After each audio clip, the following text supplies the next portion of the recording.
Hi everybody, it's Father Aaron here from St. Dominic Parish, wishing you a good day.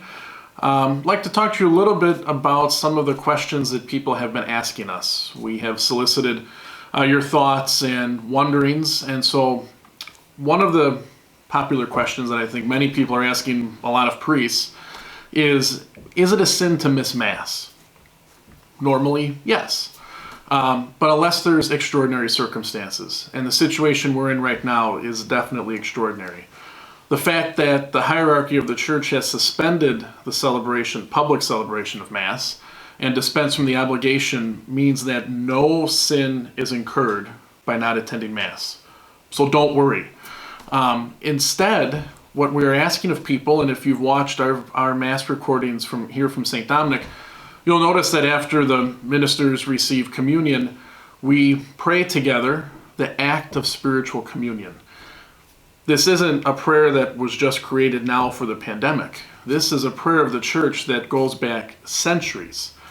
It is a way to stay connected, and it is a way to receive Jesus spiritually when we're not able to attend Mass for some extraordinary reason. I'd like to share with you just a couple quotes briefly to give a little bit of context to this. St. Thomas Aquinas defined spiritual communion as an ardent desire to receive Jesus in the Holy Sacrament and a loving embrace as though we had already received him. The word that stands out to me there, or the phrase rather, is an ardent desire. I'm sure that all of us, now that Mass has been taken away for a couple weeks, feel that desire grow stronger and stronger. And that's one of the most heartbreaking aspects of this whole situation, is that we can't gather together for Mass. Yet the desire still resides in our heart. And it's that desire that Jesus knows, that he hears through the prayers that we voice. And in that prayer of the spiritual communion, the act of spiritual communion, we do receive Jesus in a very powerful and important way. The basis of the practice of spiritual communion, St. Pope John Paul II explained in his encyclical, I'm going to try the Latin, Ecclesia de Eucharistia.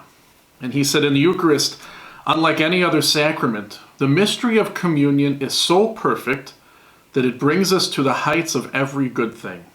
Here is the ultimate goal of every human desire, because here we attain God, and God joins himself to us in most perfect union.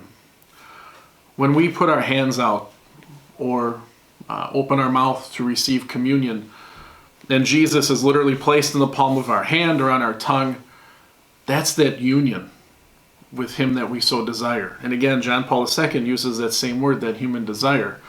And so when we have a fervent prayer, like the act of spiritual communion, we're acting on that desire and we're becoming one with Jesus. St. Teresa of Jesus wrote, when you do not receive communion and you do not attend Mass, you can make a spiritual communion, which is a most beneficial practice. By it, the love of God will be greatly impressed upon you.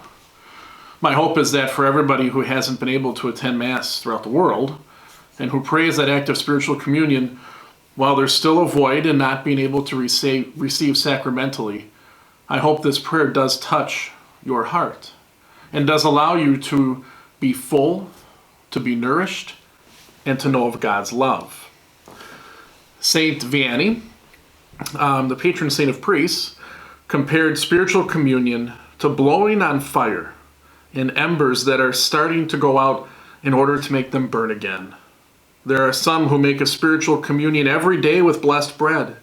If we are deprived of sacramental communion, let us replace it, as far as we can, by spiritual communion, which we can make at every moment. For we ought to have always a burning desire to receive the good God. Communion is to the soul like blowing a fire that is beginning to go out, but that still has plenty of hot embers. We blow, and the fire burns again.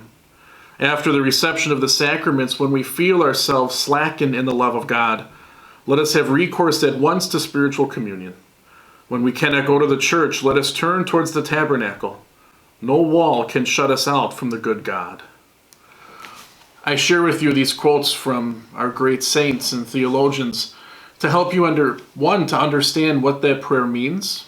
I'm sure it's been prayed fervently and very devoutly over these past couple weeks, but I wanted to give you a greater context as to where that prayer comes from and what it means, and that there is true nourishment that comes from that prayer while we're in this difficult situation of not receiving communion.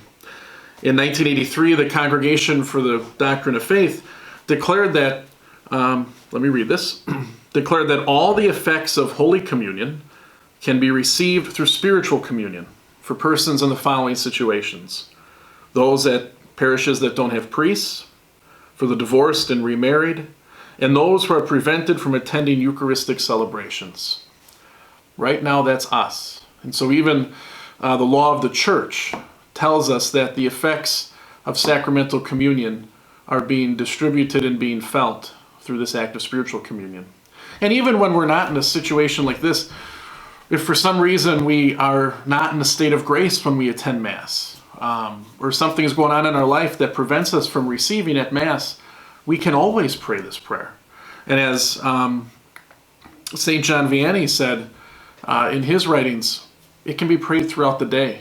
Whenever we seek Jesus and we want to have that union with him, we can always turn to this prayer.